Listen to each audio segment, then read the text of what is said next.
to the Free Press Book Club. Tonight we're going to be discussing Prairie Edge. Oh, I'm blurry. Prairie Edge by Conor Kerr. This is actually our 50th book and our 50th meeting, so pretty pumped about that. 50 books is a lot, guys. Like, good for us. My name is Erin Lebar. I am an audience engagement manager at the Free Press and your book club admin. We have Ben Sigurdson here from the Free Press as well, books editor. We have Daniel Bear joining us from McNally Robinson. And of course, we have our author, Conor Kerr. Thank you so much for being here tonight. Before we continue, I just wanted to acknowledge that both Winnipeg Free Press and McNally Robinson are on Treaty 1 territory, the traditional land of the Anishinaabe, Cree, Oji-Cree, Dene, and Dakota people, and the homeland of the Métis Nation. And Conor is joining us from Edmonton, which is Treaty 6 territory, of course, traditional meeting grounds and gathering place and traveling route for the Cree, Saulteaux, Blackfoot, Métis, Dene, and Nakota Sioux. So thank you again, Conor, for joining us all the way from Edmonton. The night will progress as it normally does. Daniel's going to do an intro of the book, and then Conor will do a quick reading, and then Ben will kick off the Q&A. If you do have any questions, you can throw them in the live chat box, and I will keep an eye on those as we go through the meeting. And with that, I will throw it over to Daniel. Hello, everybody. My name is Daniel Bear, and I work at McNally Robinson, the event facilitator, and I have the introduction for the book for you today. Prairie Edge follows two Métis cousins and activists, Gray and Ezzy, as they capture bison from national parks and set them free into their natural habitat. This campaign proves to be a little more perilous than they initially thought, however. After a spiral of intertwining events results in a murder in self-defense and a slaughtered bison, the pair are forced to confront their past, the true meaning of activism, and their place in the world. The story turns the themes and elements typically found in the Southern Gothic genre into its own to highlight the struggles of Indigenous people in Canada and from the systems that are in place that fail us and to our want and need to care for our land. I am now going to turn it over to Conor Kerr, the author of Prairie Edge. Yeah, thank you. I really appreciate being here. Winnipeg is one of my favorite cities in Canada, one of my favorite places to go. So anything that I can do with that, it's always exciting for me. And yeah, thank you. It's kind of nice being right on kind of my home territory as well. I can look out the window right into the Mill Creek Ravine, where which didn't feature in this book, but features in some of my writing. And it's a spot where, you know, my grandparents had spent a lot of time as Métis peoples in Edmonton here, camping out prior to Treaty 6 and the colonization of these spaces and areas. So I appreciate that. I'm going to read two quick passages. One is my favorite one to read when I do any of these. It's if you're going through these books, I really like to do radio scenes. It's one of my favorite things to write. This is on page 106. And if you're familiar with Edmonton Daily AM radio, which I'm sure all of you are, you would know these people quite well. And I actually had to change the names at the very last minute to not have the actual morning host names on here. They're friends of mine, so I didn't really want to have them right there. So this is on page 106. I turned the radio on. CBC News was in the middle of its hourly broadcast. More buffalo trouble on the prairies. An area golf course was shut down today after a herd of bison escaped from a ranch outside of Camrose sometime between last night and early this morning. They blocked traffic on Highway 833 before moving on to the Camrose golf course. City staff, assisted by the local rancher, are still working on rounding up the buffalo. People are asked to avoid the area until authorities tell them it's safe. Meanwhile, back in Edmonton, protesters continue to block the entrance into Dawson Park. The protest movement is now calling itself Sokapisikau Pasqua Mostos, which translates from the Cree to Bison Strong. Local ally Erin Green has made shirts and bumper stickers with the hashtag Bison Strong. We have Erin with us in the studio here today. So Erin, can you tell us a little bit about what you're hoping to accomplish with your shirts and bumper stickers? Well, first off, I'd like to acknowledge that I'm on Treaty 6 territory and the ancestral homeland of the Métis peoples. Yes. We'd also like to acknowledge that. Thank you, Erin. So, you know, when I first saw the bison, I thought, oh my God, they must belong in the river valley. This is like their home. And we took it from them. So like We should do everything that we can to help them stay here, you know? Erin, can you tell us a little bit about where the proceeds from the Buys and Strong sales are going? From every shirt or sticker that's sold, I'll donate 10% back to the activist group.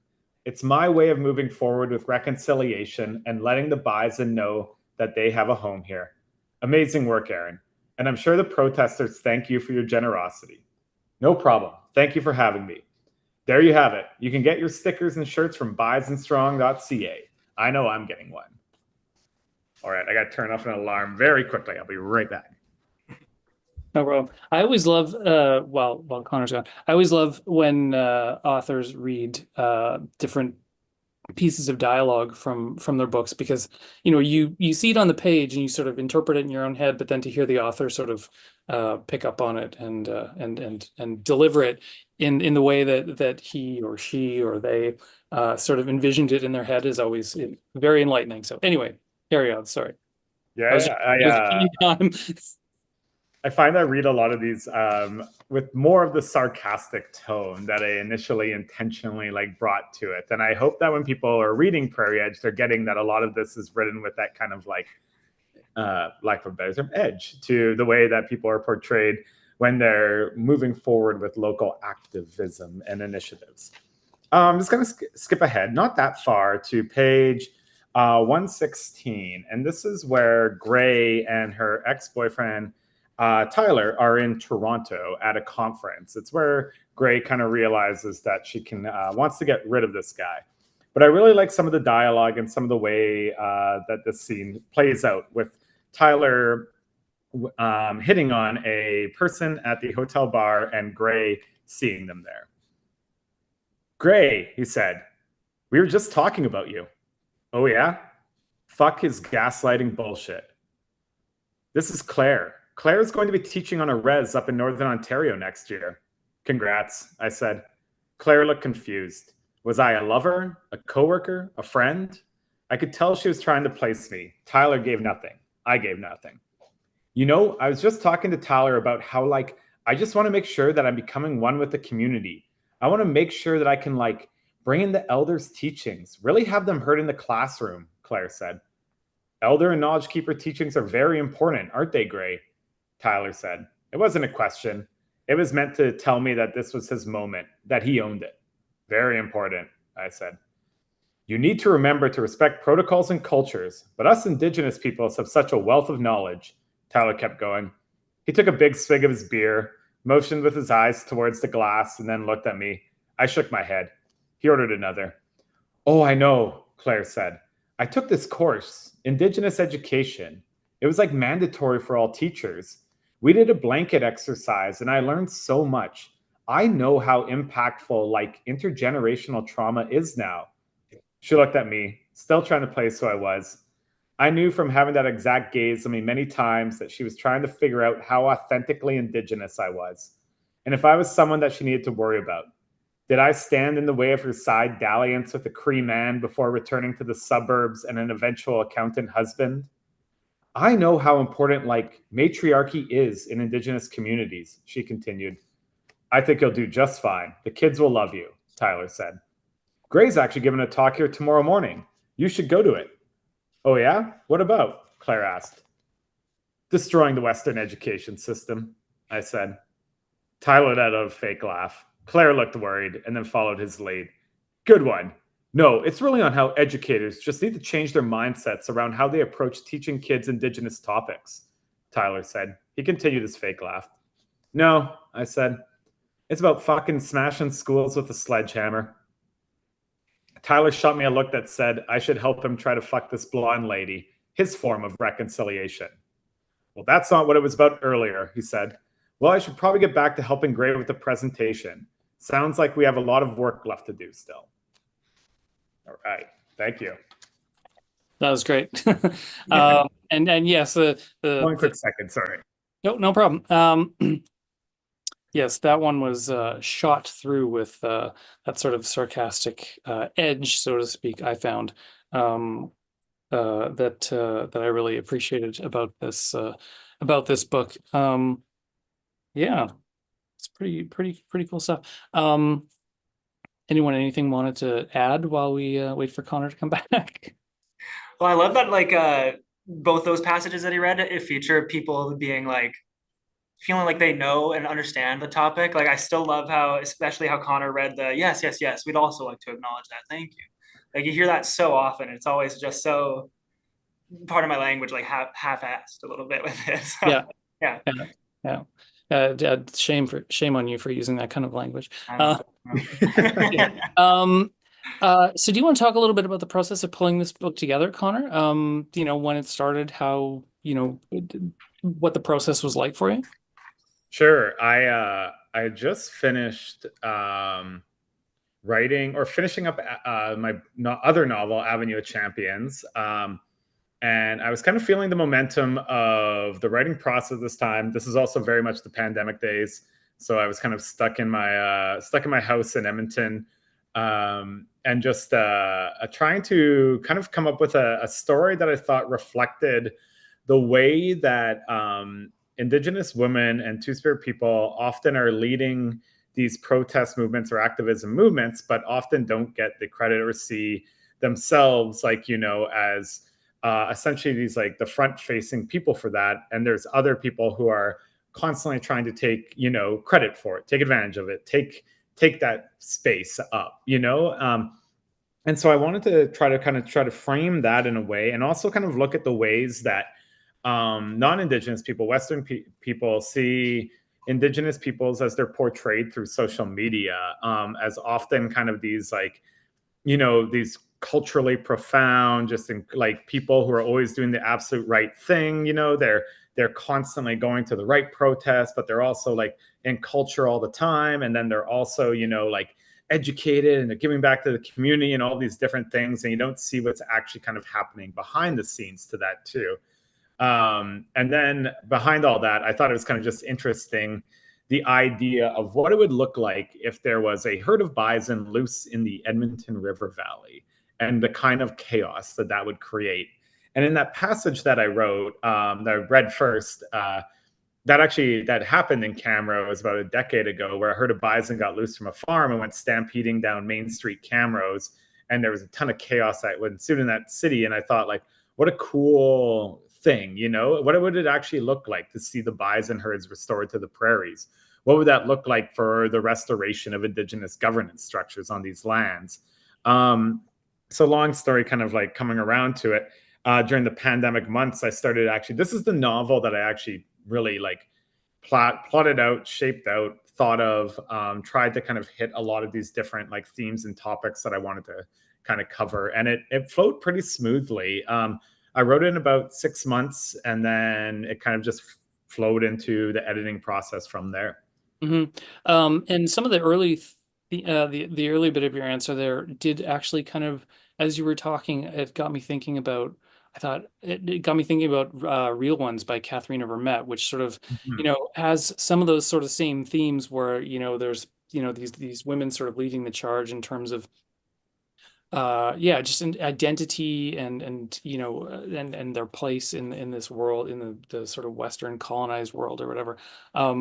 But obviously fewer bison in her book. Yeah. Real Ones is such a cool book. Yeah. But the audiobook is even better than the book. It's very rare that I would ever say that, but like the audiobook production is incredible for Real Ones. Like, read the book, but I highly recommend the audiobook for that one. Did you do your audiobook? I did do my audiobook, and I did not do as nearly as good a job as they did for Real Ones, but I enjoyed that. I really wanted to just try the process out.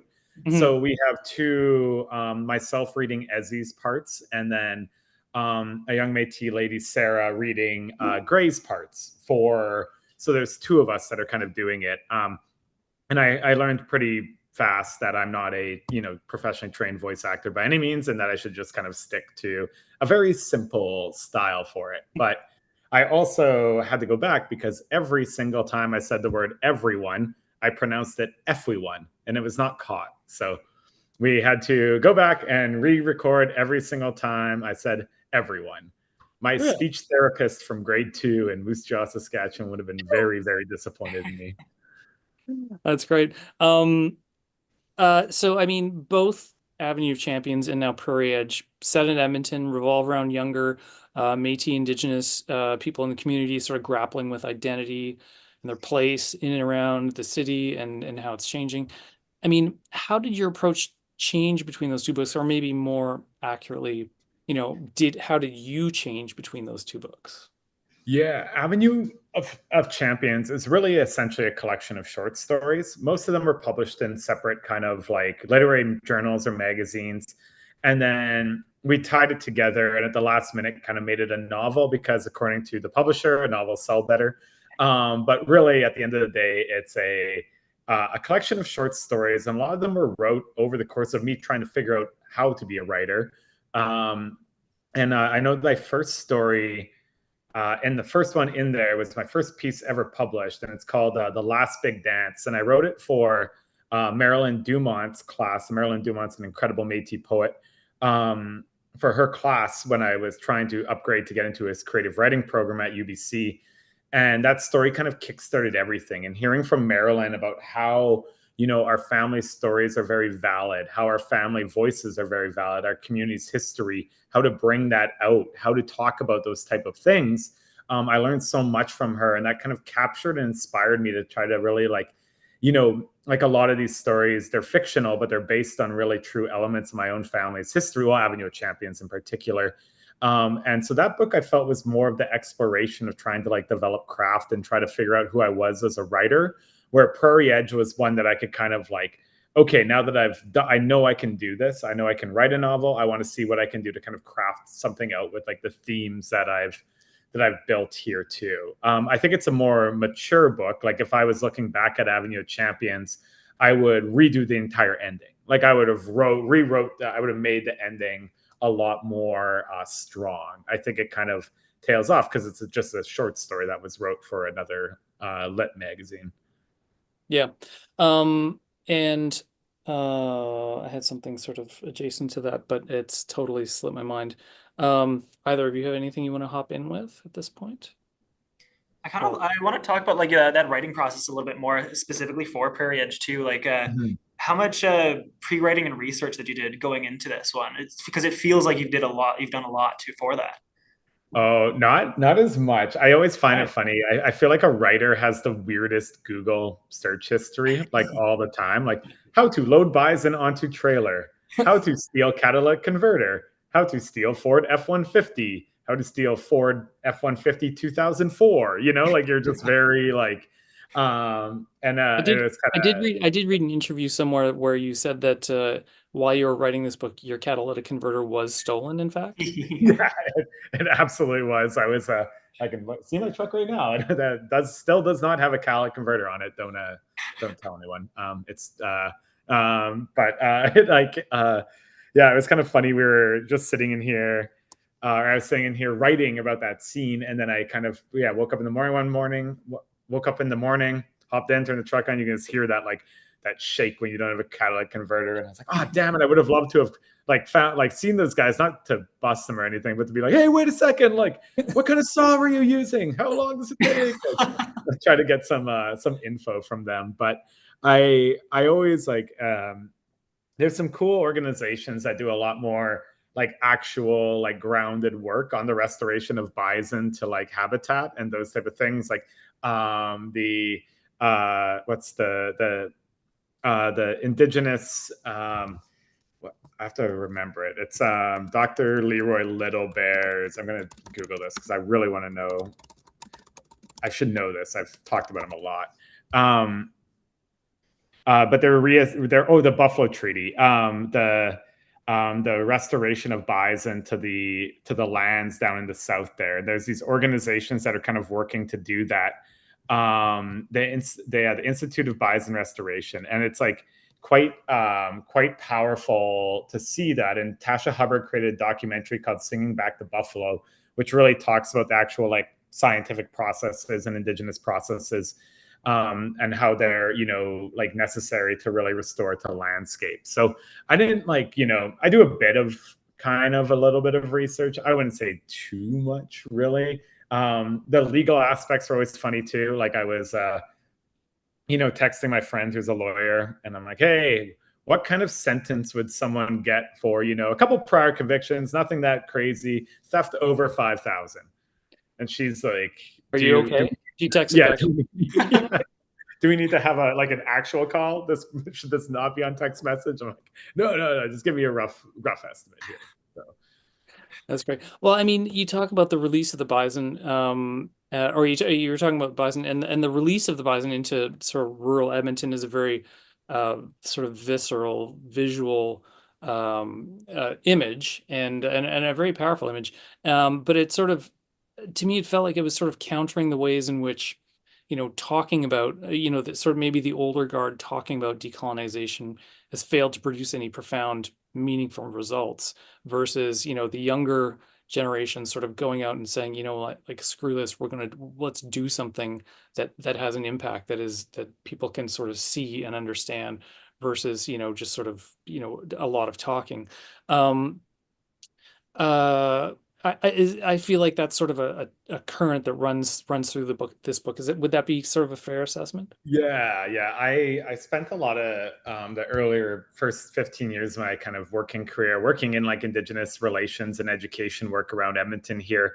And I remember starting my career when I was like 22 and doing these Indigenous community engagement sessions. And my like boss was at the time a 45-year-old Gwich'in lady from up north, but grew up in Edmonton. And I remember like asking her at one point, I'm like, why is everyone so jaded that we're like talking to and that we work with? And she's like, you'll get it. Like, give it like 10, 15, you'll get it. You'll understand. And absolutely, like now I fully understand and get it when you see these kind of initiatives that are put in place by like the cycles of government and public like kind of goodwill. You got this like little spike in interest after the Truth and Reconciliation Commission. Then you got another little spike in interest after they found the grave sites in Kamloops, and like there was one after the Royal Commission on Aboriginal Peoples. Like there's these little things that kind of come and go and spike public interest, and then it wanes, but nothing really gets put in place that's like, like turning the lights orange on September 30th. Sure, like good, meaningful gesture, but that's not creating generational like impact. Like land acknowledgements. It's great that everyone now knows the territories and the lands that we're on. But we should be taking that to kind of like the next level. And I think that's kind of what these younger people want to do, is to see what it looks like or Gray in particular, to see what it looks like to take these things to another level outside of the Western institutions and bring that like kind of leadership back into the hands of Indigenous communities. Because like I know a few elders that I've chatted with and worked with over the years, and they talk about how if we're waiting for like the government or the universities to save our communities, we're going to be waiting forever. That's not what they're there for. Like the answers come from our youth and our elders, and we need to make sure that we're moving forward with those in whatever aspect that takes. Gotcha. And I guess I did sort of want to, I wanted to touch on sort of, the process, like how you found writing a full length novel. You said it took about 6 months, which, relatively speaking, not so bad. Could have been a lot longer. I guess maybe the pandemic probably sort of sort of added a bit of rocket fuel to that as well. But sort of the process of switching back and forth between the two characters in their narratives. How did you find that that process as you were pulling the book together? Yeah, it was.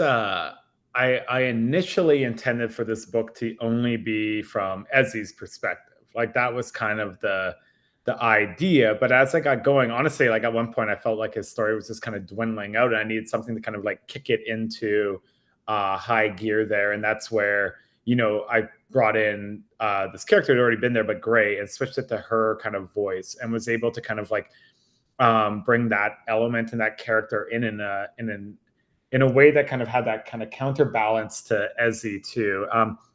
At the time, yeah, pandemic writing. So I was like, this was all I was working on. I was managing an Indigenous student center at Northwest College at the time while I wrote this, but like it was closed. So we were, running a couple of Zoom sessions a day, but it was just basically just keeping the staff busy. No students wanted to attend them because they're already in class on Zoom all day long. So we just ended up like, really, I just worked on this book for like 4 or 5, 6 months, and kind of just but it was it felt like this one ran and wrote pretty smoothly. Like I just finished another novel that's out for submission with some publishing houses right now, and that book I basically wrote from the moment that I finished writing Prairie Edge till now, and it sort of took like 3-4 years, you know, of just like a slog to get through. Where this one felt like a story that was ready to be told, that was already formed kind of in my head. I had these characters and these ideas and what I wanted to kind of bring to the page, and I set some pretty like dedicated word counts with my kind of 2000. I was doing about 2,000 words a day. Obviously, they're not all great. You go back and edit a bunch out, and then you get kind of rolling with it. But I found also in like I would honestly like I kind of wrote the sections a bit separate. Like I'd be in Gray's kind of sections for a few days, few weeks, even like kind of just rolling with that voice, and then I'd be in Ezzy's sections for a while. And then I'd be kind of like counterbalancing them later, kind of going back with the editing process and seeing where it fit to kind of naturally deviate and break it up within the story itself. Mm-hmm. I feel like that makes total sense to me, having, thinking back on it and how the sections sort of play off of each other back and forth, but how it's not like a straight linear, front to back. It's like, when you jump over into one of the other sections, it almost like rewinds a little bit and sort of goes from, a key moment in the narrative and sort of catches back up and moves it forward. And then you move over to the other character and it sort of does the same thing. Almost like a, almost like a syndicated show with a show with a bunch of episodes, right? It's sort of like you go to the next episode and it's sort of like previously on this, but it gives you a different perspective entirely.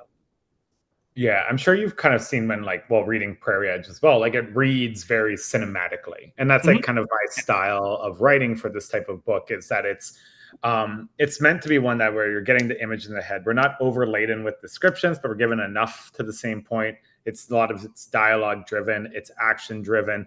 You're not sitting with like large descriptor paragraphs or a lot of introspection. There's a bit here and there, but it's meant to be more of like the action that's kind of like rolling throughout it too. When I actually like when I write, and when I was writing this one, like I want it to be the kind of book that you pick up and then you put down like 8 hours later after you finish it, and then you just think like, holy, like what the hell just happened there? Like I wanted it to write, and I was really my editor and I worked a lot on the pacing. I already had these ideas for pacing to kind of begin with, and I wanted to make that it was fast and kind of snappy, and that it didn't like bog the reader down in long kind of paragraphs or anything like that either. Mm-hmm, mm-hmm. Yeah. Sorry, Daniel? Oh, no, that was exactly that. I had the exact experience where I read the book last month and it was like I could not put it down, went right through it because it has that very cinematic reading to it. And it lends itself very well to the scenes where Ezzy's, I think, correct me if I'm wrong, he's under morphine when he's injured, and you kind of get those dream sequences in the epilogue where reads very cinematically, but just like a dream, and it paints a perfect picture. But as soon as I finished it, I was like to my partner, like, hold on, I need a minute. She's like, is it good? I'm like, no, it was great. Just give me a minute. And then I just flowed out with like topics of discussion, especially for the ending, and like my thoughts on the characters and how well Ezzy was written. The really great perspective on addiction. It just came all out, but I needed that breathe. I just binged this whole book. The ending's funny. I gotta tell funny. I was doing the prison book club circuit in Alberta, so I was at the Bowden Institute doing the book clubs for the Aboriginal, the so-called Aboriginal book club, the medium book club, and then the minimum security one. And the medium one, we're all kind of sitting around chatting about the book. Everyone's got the copies, incredible questions, incredible like dialogue around it. And then after we're done kind of doing questions, I'm signing some books, chatting with the guys, and these two guys come up to me, and they look like hard dudes. They're covered in the full they're hard guys, and they come up to me and they're kind of towering over me a little bit, and I'm not a small guy either, and they're towering there. And one guy he's got this grit, like this look on his face, and I'm just like, oh shit, like he's got some like real issue with this book. And he's just staring at me. He's like, hey, I got a question. I'm like, yeah, sure. Like, you didn't want to ask it, but sure, like that. He's like, so did Auntie May reconnect with her kids? And I'm like, yeah. That was kind of like, the ending. They're all together in community and stuff. And he's like, see, I knew it. Awesome. Right on. He turns to his buddy. He's like, see, I told you. She did reconnect with her kids. And I was like, oh, hell yeah. Like, right on. I'm glad you guys like that. Yeah. Well, that's So cool. it was great. I thought she was a fantastic character as well. I love these kind of supporting characters when they pop up. I'm trying to think. I feel like again, it made me think of Real Ones. And I think there's a similar character in that as well, but just a great yeah, and a voice from a different generation that is able to impart, just an entirely different perspective on what these people are going through, and what she has gone through as well. I mean, yeah, I would totally read a book about Auntie May's experience and reconnecting with her children as well. So food for thought if you ever decide. Oh, I know. Yeah, I've been. I find it. I've been asked like, is there a follow up? Are you gonna do a follow up? Are you gonna do something like this or whatnot? And I'm like, I don't think so. But they leave the bison where they are and let it stand. It's its own thing. I think it'd be kind of funny to do short stories or other kind of books based around like some like characters that like aren't even really mentioned in this. Like they have like one little line. Like for instance, when Gray's back in Pembina Creek, which is a fictional Métis community in Alberta, but she mentions like briefly like her high school boyfriend, the guy named like Adam Gladue, and like I was like, that'd be funny to write like a whole like story about this like Adam Gladue guy from Pembina Creek, and like kind of do like these like offshoot characters that aren't like necessarily like the large, like one of the like elders that like they're helping chop the bison up kind of thing, and they're like processing the meat, like something like that. Yeah. Or even more about Joe. Yeah, totally. Joe's such a great character. Erin, did you have anything you wanted to hop in on, or Daniel? Or well, I actually was thinking about Auntie May, and I'm curious how that character got developed, because a lot of times in these situations, that supporting wise adult voice, we don't get to know about their backstory. They're just kind of there as that support to the other characters. And I'm wondering sort of how you made that decision to kind of give her own storyline when that's not really necessarily the norm with that type of character. Yeah. We had like the underlying, like storyline, but I think it was just to show also the like effect of colonialism on all these different generations for these different like aspects and areas, and also just how like the media and others like perceive like often like Indigenous peoples too. So like talking about how like Ezzy ended up in like the the foster care system, the child care, like children's services, all that. But like it wasn't because of a lack of like love within the family. It was a lack, or it was just the effects of colonialism and like what was kind of placed on like these like this family here as I was kind of going forward. But then this reconnection with Auntie May, and Auntie May was meant to kind of be the character that I feel like there's so many of these like in my life, the Indigenous women that I've worked for, that I grew up with, that I know, that I'm still around on a regular basis, who kind of are those backbones of the family and community. That do so much, like she's working with kids, she's down to like the friendship center, she's like doing cultural like teachings all the time, she's really trying to like do all this, but she's not, that's just her life, and that's just what it is, that's just helping within that kind of community that she belongs to. Very similar to kind of the granny that's in the in my other book, Avenue of Champions, and then in this next novel, like there's a whole crew of these kind of like older Korean Métis women that are also kind of doing like a similar type role and similar type thing.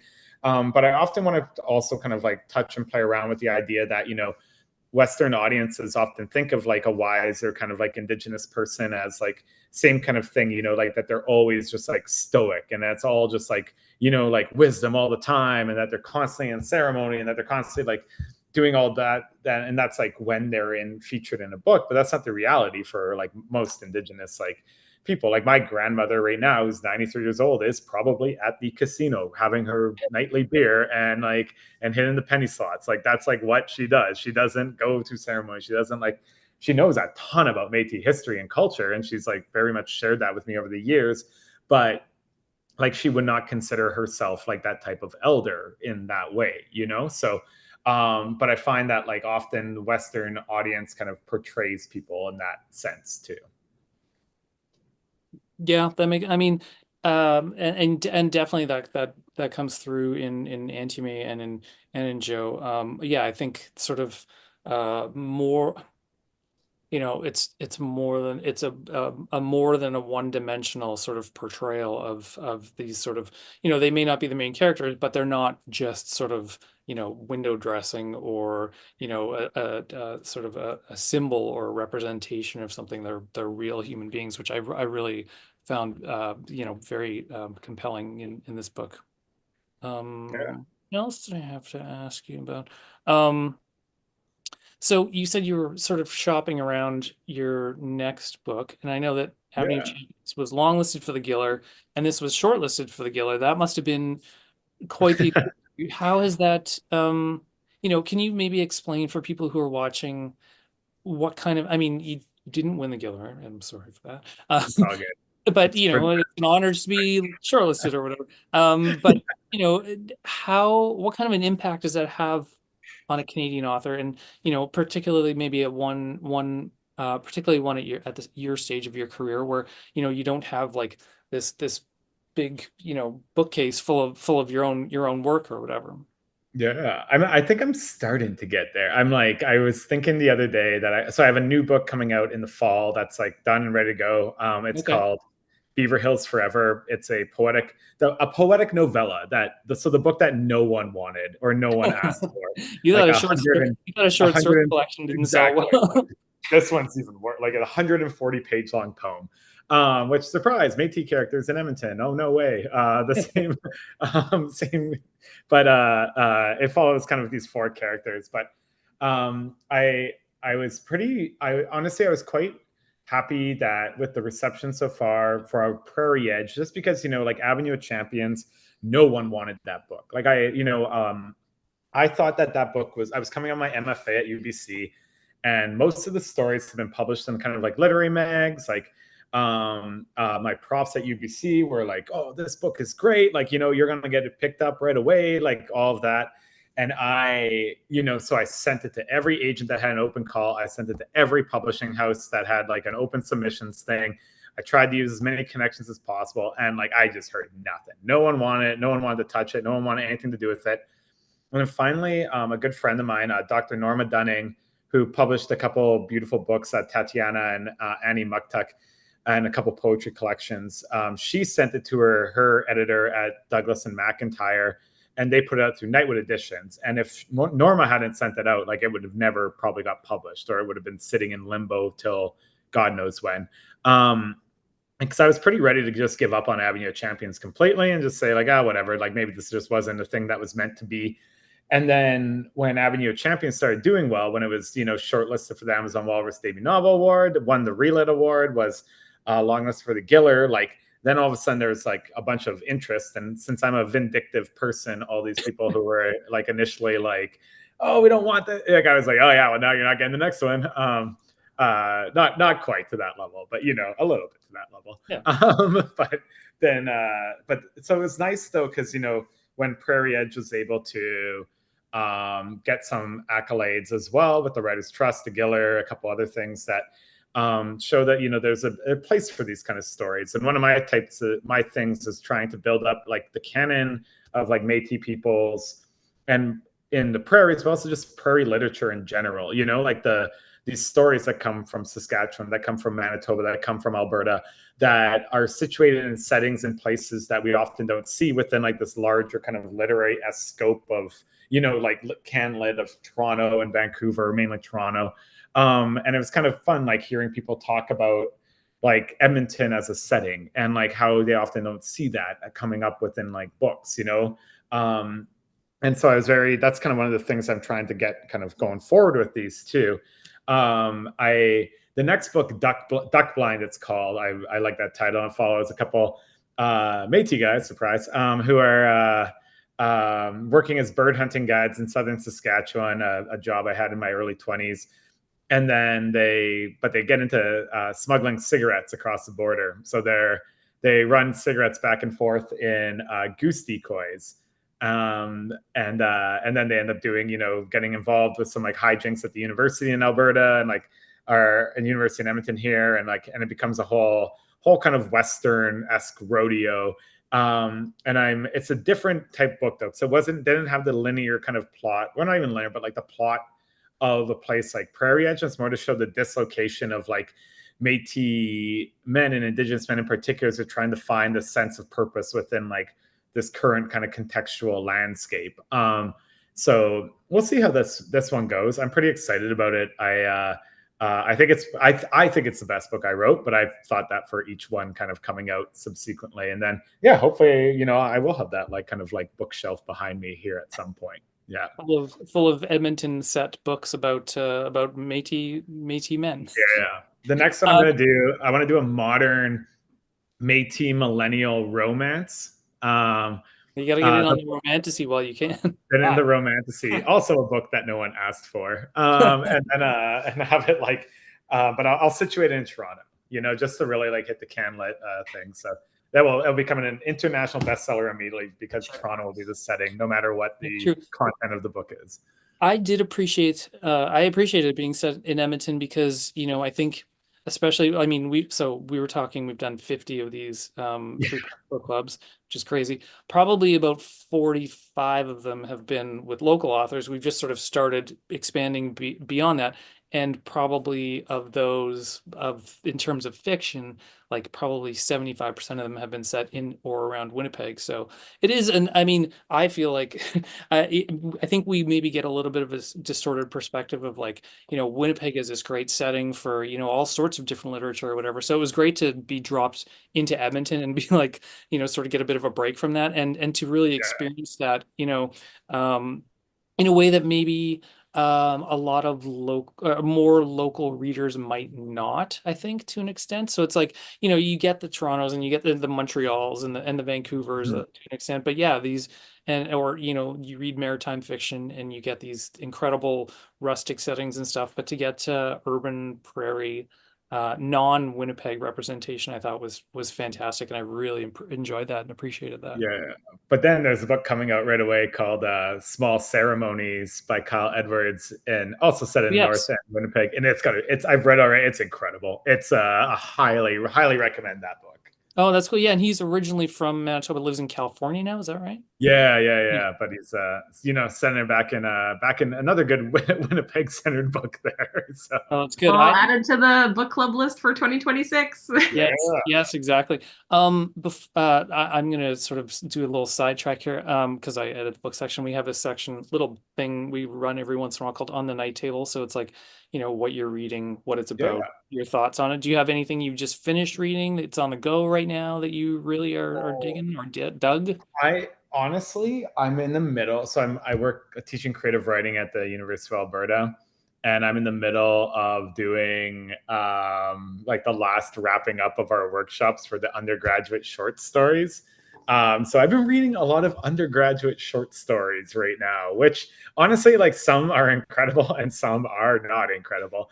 But I also just finished the judging for the CBC short story contest. So going through the long list of those stories as well, which was really, really fun to kind of see what was like kind of brought forward throughout Canada here. So I've been like, my reading has been pretty short story heavy for the last couple like months. And I also like when I'm in the process of trying to build out like a new novel, which I finished up, back in kind of January here, I tend to not read as much just to, and especially like kind of Indigenous lit, just to try to like center myself within the story that I'm kind of creating there. And I find if I got a lot of extras coming in, then I can't find my focus to the same extent. But prior to that, I think some of the cool books that I read was that Big Chief by John Hickey, which is coming out this year, as well as I think my favorite book of poetry ever, which is Xanax Cowboy by Winnipeg-based poet Hannah Green. There, I try to give everyone that book. I've probably given away like 8 copies, as well as this Small Ceremonies. Like that Small Ceremonies was very, very, very, very cool. I thought it was one of my favorite books that I've read in the last little bit there. So those are kind of the ones I've just been kind of like, I would say they're kind of constantly now, like I'm going to teach I really enjoyed Coexistence, Billy Ray Balcourt's new book of short stories. He's got one in there in particular that I loved called like Literary Festival. And it's about one in Southern Sask, and like, you know, you're not saying it's the Sage Hill writing festival in Moose Jaw, but it's the Sage Hill Writing Festival in Moose Jaw. Like, it's like Southern Prairie City with no Indigenous people, and you're like in Moose Jaw. Like, everyone knows that. Yeah, immediately. So sorry, I didn't mean to distract from did you guys have any more I think questions? we're about at time, so unless anyone has any burning final questions, I will wrap things up. Okay, well, speaking of short stories, our next book is Death by a Thousand Cuts by Shashi Bhatt. ooh, yeah, that one's good. I haven't read it yet, but I'm super pumped. That book is, I talked about it recently on CBC Books, and like, it is probably, there's some stories in there. The most cringe-worthy second date ever, online second date ever, is in that book. It is awesome. Like, and also just like looking stuff up on Reddit, like on like just living on the "Am I the Asshole" like thread, like that book. That book is great. It's one of my favorites. I did see that as the title of one of the stories close to the back, and I was like, oh yeah, I'm gonna be into this. I'm gonna be into this. I think you all love that. That book is great. Yeah. Really yeah, no, we're super privileged to have Shashi join us next month for our meeting. Thank you so much, Conor, for your time. This was such a great discussion. And thank you, Daniel and Ben, for your thoughtful questions. That's it for us tonight, and we'll see you again next month. Thank you so much, Conor. It was great, and really enjoyed the book very much. Yeah, thank you. I very much appreciate you coming. Yeah, thank you.